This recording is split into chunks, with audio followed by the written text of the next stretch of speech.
Pati Senado at Malacanang may mga hakbang na para tugunan ang lumalalang problema sa supply ng tubig sa loob at labas ng Metro Manila. Lalo na't simula ngayong araw, lahat na ng customer ng Manila Water ang tatamaan ng water service interruption na pwedeng tumagal ng hanggang 20 oras kada araw. Ang mainit na balita hatid ni Rida Reyes. Lahat na maano dito ha, malagyan. Alis lahat ha. Walang babalik ha, walang babalik. Ganito na ang tagpo sa ilang pila para sa rasyong tubig. Paano ba naman? Mahigit 1 linggo na ang perwisyong dulot ng paghina o kawalan ng supply ng tubig sa loob at labas ng Metro Manila. Hindi lang pasensya ang nasubok, kundi pati diskarte ng mga Pinoy makakuha lang ng tubig. Bukod sa napakaraming residente, apektado na rin ng problemang ito sa water supply ang mga negosyo, ilang paaralan. Gayun din ang ilang ospital. Nariyang nakiusap na ang Department of Health na bigyang prioridad ang mga pagamutan sa pagdidistribute ng tubig. Ang sabi ng Manila Water, ang pinagsamang epekto ng El Nino at pagtaas ng demand sa tubig ang naging mitsa ng kanilang mga problema ngayon. Nauna na nitong sinabi na noon pang huling bahagi ng 2018 ay napansin na nilang ang pagdalang ng ulan na naging sanhi ng patuloy na pagbaba ng level ng tubig sa Lamesa Dam. Kaya gumawa sila ng Water Supply Contingency Plan para sa kanilang mga customer na nagdulot ng paghina hanggang kawalan ng tubig.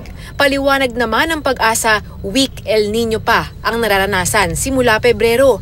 Ayon naman sa Metropolitan Water Works and Sewerage System o MWSS, hindi sana lumala ng ganito ang problema sa tubig kung natapos sa oras ng Manila Water ang kanilang itinatayong Cardona Treatment Plant. Dito dapat lilinisin ang tubig na kukunin mula sa Laguna Lake para isupply sa Metro Manila customers nito. Aminado ang Manila Water na hindi nila natapos sa oras ang proyekto, pero paliwanag nila komplikado kasi ang paggawa ng naturang pasilidad. It's really part of technical diligence to make sure that a complicated plant, our Cardona plant is the most complicated water treatment plant that we've ever built. No, using because you're treating very water that's not as clean as Angat. Pino na rin ng MWSS ang naunang pamamaraan ng Manila Water para ma-manage ang problema gaya ng pagpapahina ng pressure ng tubig. They made a wrong simulation and they did not expect everyone to draw water at the same time. Yung tinatawag nilang valving, tinotono mo to see how much water you could push to certain areas. That as we distribute the supply, as best as we can, so that most areas could have time for water. Pero nang tanungin kung mapapanagot ba ang Manila Water sa perwisyo at abalang dinulot nila, sagot ng MWSS. We are not empowered to issue fines or penalties against any of the concessionaires.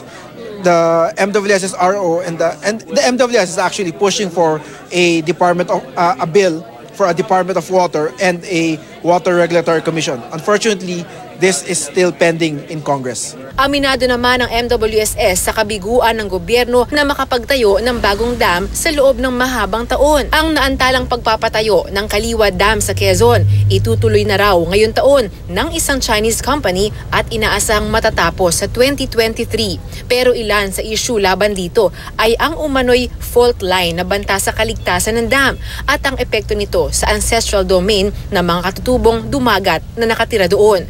Kumpara sa Manila Water, sobra ang supply ng Maynilad dahil may mga alternatibo silang pinagkukunan ng tubig tulad ng Laguna Lake at mga deep well. Kaya tutulong na raw sila sa Manila Water at magbibigay ng 50 million liters per day. Yun nga lang, sa Abril pa raw ito magsisimula. Kaya sa ngayon, tiis-tiis lang muna. Lalo't lahat ng customer ng Manila Water mawawala ng supply ng tubig ng 6 hanggang 20 oras kada araw, depende sa lugar. Mas malayo sa mga water reservoir at pumping station, mas matagal na walang tubig. Pati ang Senado, natutuyot na rin ang dugo sa dinaranas na problema sa tubig ng mga customer ng Manila Water. Kaya gusto na raw nilang paimbestigahan. We want to know what happened.